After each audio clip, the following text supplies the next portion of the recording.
So hello, what's up mga ka-J-Vlog? Welcome ulit sa panibagong video. And for today's video, i-game test natin ngayon itong isang budget smartphone ngayon ni Itel, which is the Itel A90. Maganda kaya to for gaming? Tara, check natin.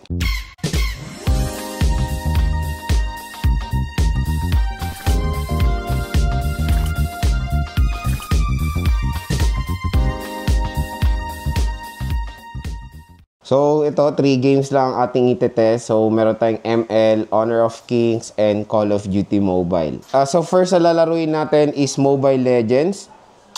So, ito yung ating settings.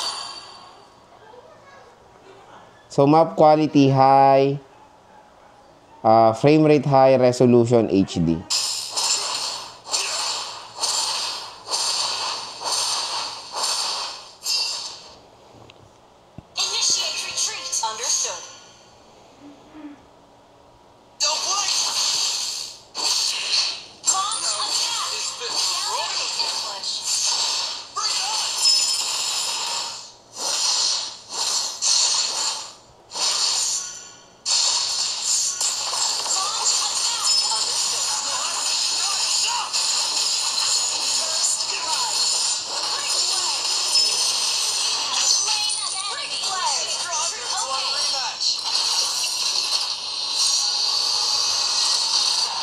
Stare him in the eyes and let him know that wrong thing.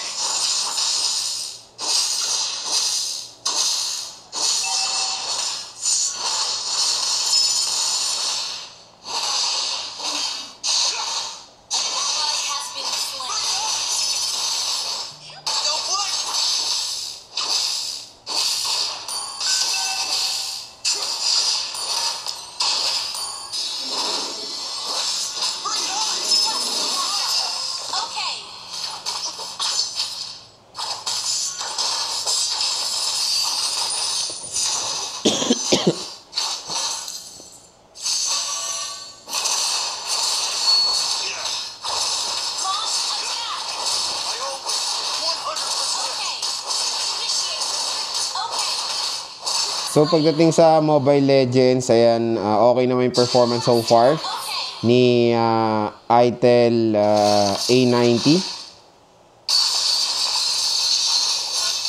So, yun lang medyo hindi lang maganda performance niya nung pag naka-screen record. Pero when it comes sa hindi siya naka-screen record so far is okay rin naman kahit pa paano yung performance ni Itel A90 sa Mobile Legends, sa mataas sa settings. Nakakalaro naman tayo. May ano lang, super duper slight frame drop pero manageable naman siya dito sa smartphone na to. So next naman is Honor of Kings. Ayan, set natin yung settings niya. So sa graphics natin, FPS high. Resolution natin, ayan, matagal response niya. Not supported pala. So, resolution standard, yan lang yung pinakamataas na pwede pag FPS high. So, start tayo.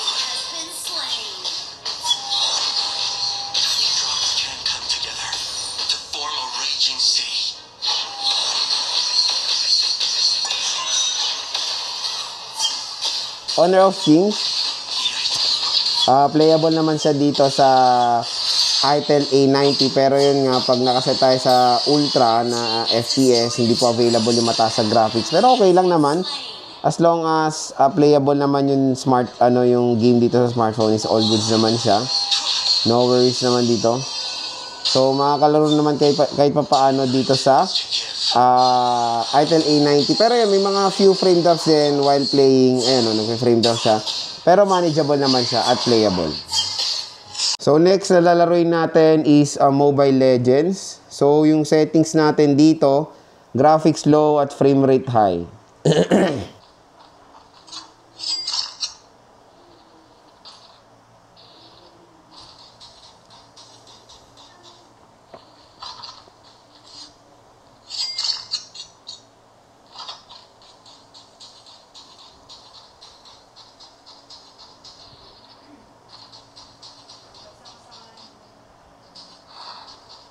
So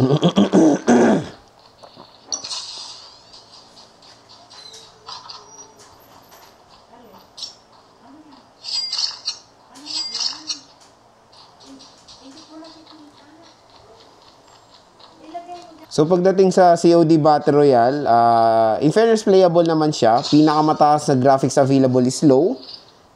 Reasonable kasi mababa lang chipset nito. Okay na mababa ang mga settings as long as playable siya. And then nakakalaro naman tayo. Pero pag may kalaban tayo, dun lang tayo nakakapansin ng frame drop. Lalo na mga ka-J-Vlog, pag nag-screen record kayo, ibang-iba yung performance niya. Doon ang lalala ng frame drop pag nag-screen record kayo. Pero pag hindi naman nag-screen record, okay naman yung performance niya kahit papaano dito sa ITEL A90.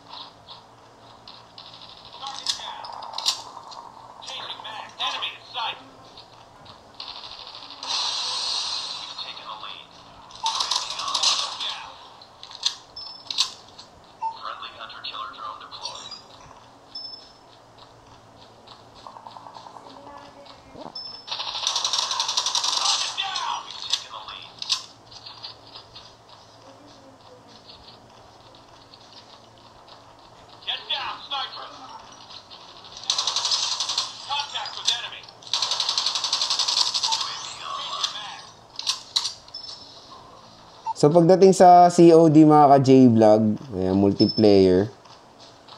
So far, ayan, kaya niya naman i-handle itong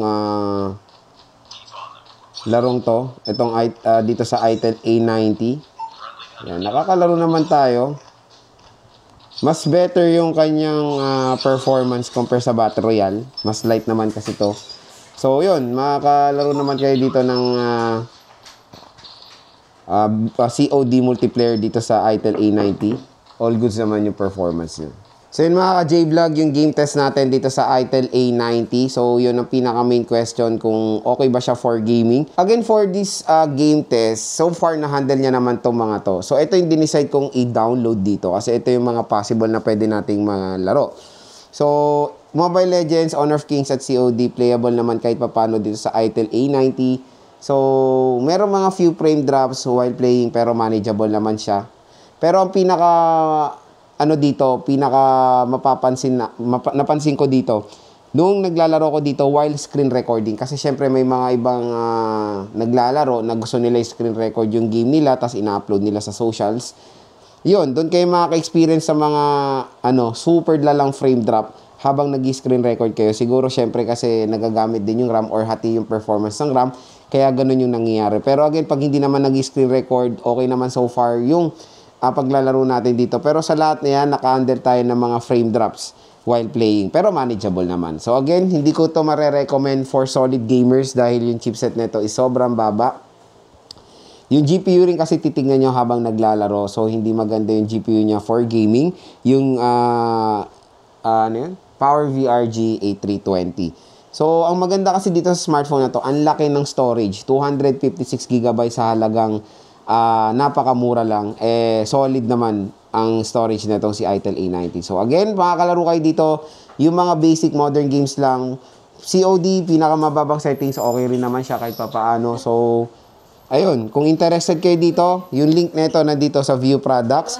Kung i-rate ko yung kanyang gaming performance sa kanyang presyo, 1 loss tayo ng high sa 4,000 pesos. Ang score ko dito mga ka-J-Vlog nasa 7. Kasi 7, ang nagdagdag ditong plus points yung kanyang storage na 256GB. So kung interested kayo dito, ito, View Products, i-click nyo na lang yan dahil makukuha nyo lang ng bagsak presyo itong ITEL A90.